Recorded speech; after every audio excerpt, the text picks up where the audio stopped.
Everyone, welcome back to SAT Math Question of the Day. Here's our question. Please try it, pause the video, come back, and we'll do it.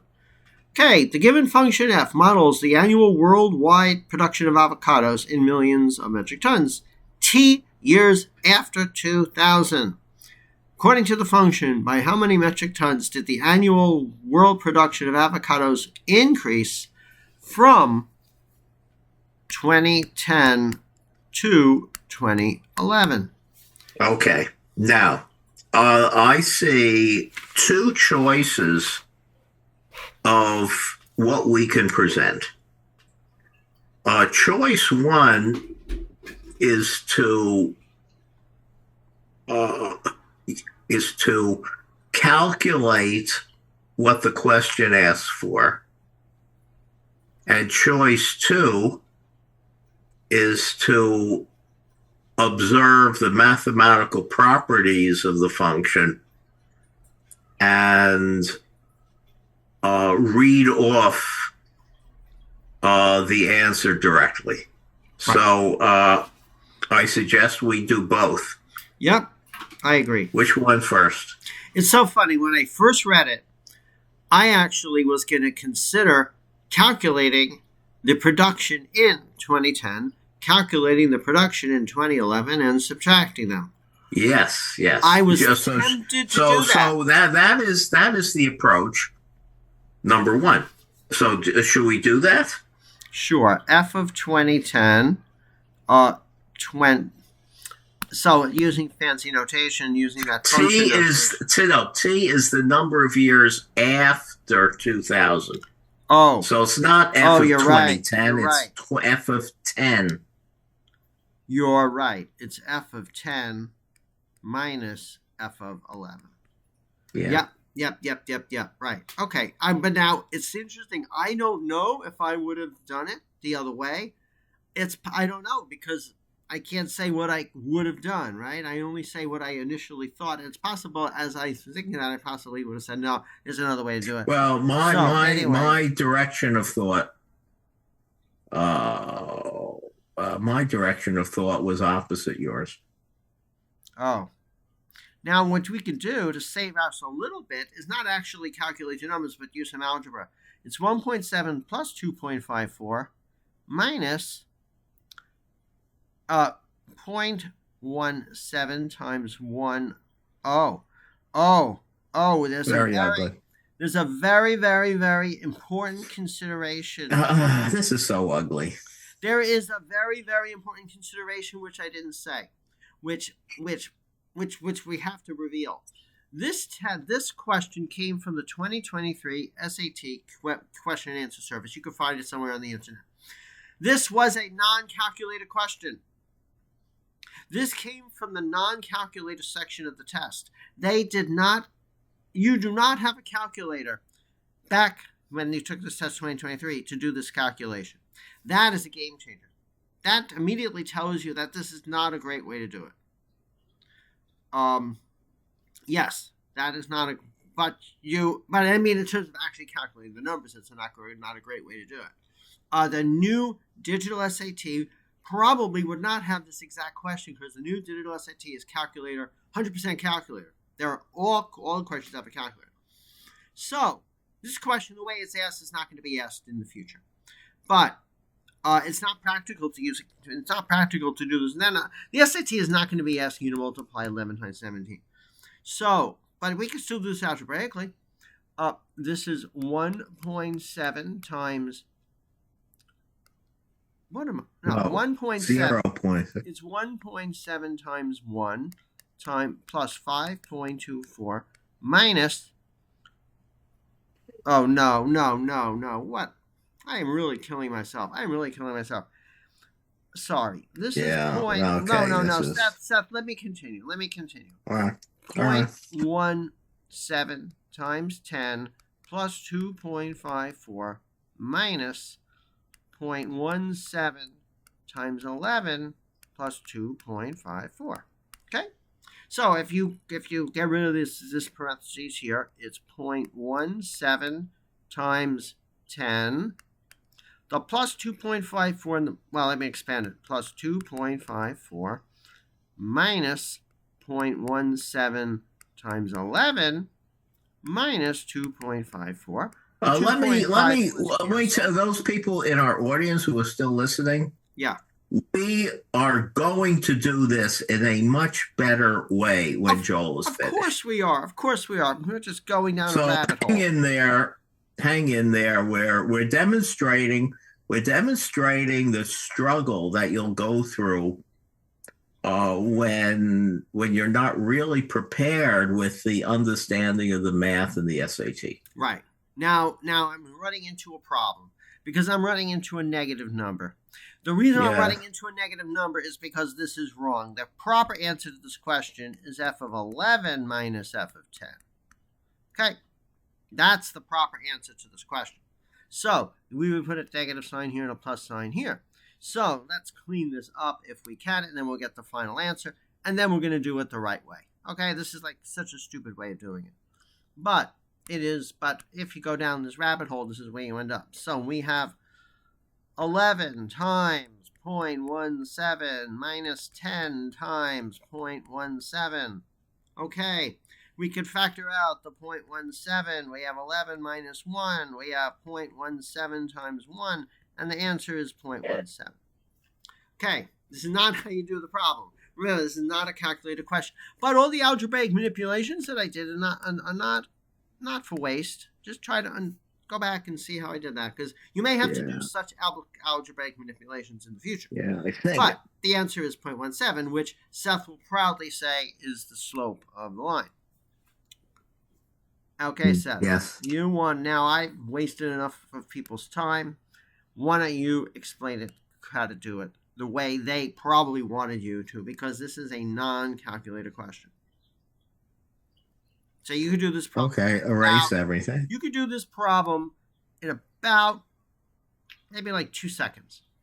Yes. Okay. Go ahead. So let me get my. And while you're doing that, I will write a little annotation at the bottom, which hopefully won't annoy you too much. Okay, so when right. T goes up by 1,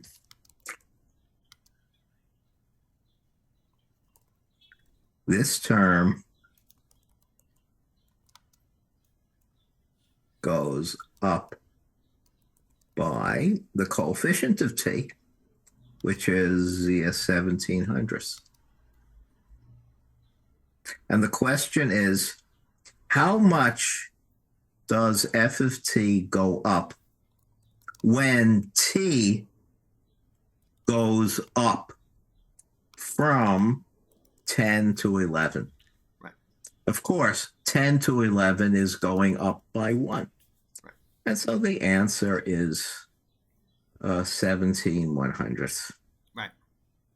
Yeah, and then they could have asked another question. They could have asked the same question, but worded it different ways. And if they did, it would have been more obvious to have what to do. By how much does the annual production rise from one year to the other? It's the same question. Yeah, so it's a linear. F of t is a linear function of t, and that means when when t goes up by a certain amount, any constant amount like 1, it doesn't matter what the value of t at the starting point is, right, to answer how f goes up. Right. Now that is, Joel mentioned that he said use the slope. Well, this is if you plot this function, you'll get a straight line. It has a slope, and that slope is 0.17 1700ths is the slope. And the slope means how much the y value goes up when the x value goes up by 1. Exactly. So talking about, like, we always try to answer 3 or 4 of the same questions when we meet. The one about concept. What are they really asking for? What is the key to this question? The key to this question is so clear. They want you to recognize what the coefficient in front of a the coefficient in front of the variable in a linear equation represents. A linear formula. Linear formula. That is what they are going for. And if you get it, you get it. If you don't, you're going to be spending too much time on this problem.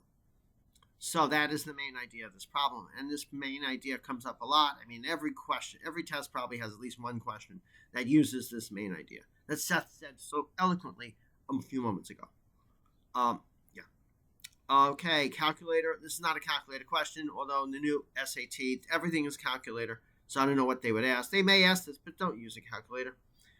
How would this question differ from a question you'd get in school?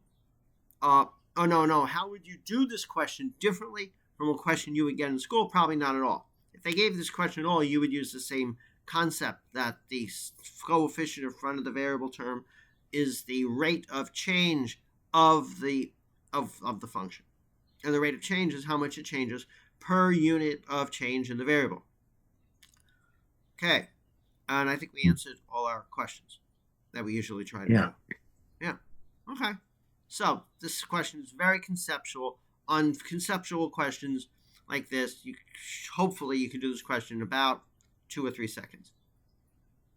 Okay. Well, the question is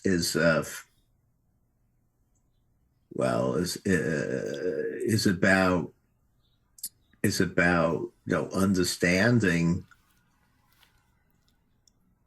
how the words how the words relate to the formula. And I should say, so you have to so the background that you have learned consists of the use of formulas to express calculations and properties of how one thing varies with another thing, another relationship. And I must say that when I say so, I wonder. So it's at some point, people after people learn to read, maybe second grade, third grade, there's some gap between when a person learns to read and when a person can answer this question. Yeah. And I made a little change. I mean, I say 2 to 3 seconds. I don't mean 2 to 3 seconds total. I mean 2 to 3 seconds after you finish reading and digesting the problem. I misspelled it. After you finish and digesting, it. Yeah. After you're done understanding the problem, then 2 to 3 seconds. So overall, probably take about 10 seconds to do this problem because it'll take about 8 or 9 seconds to read and digest. Maybe that's not bad. Maybe a little given that roughly SAT allocates a minute per problem. On the non-calculator side, yeah. On the non-calculator side, yeah. So that gives you, I don't know, 10 seconds to read the problem and 3 seconds to answer it, and another 2 seconds to put in the answer. Right. Yeah. So it takes you use 20 seconds, and that gives you another 40 seconds for future problems. Right. Yep. Yeah. Understanding the slope and the significance of the slope, and understanding that the unit rate is absolutely key to linear equations. Okay. So the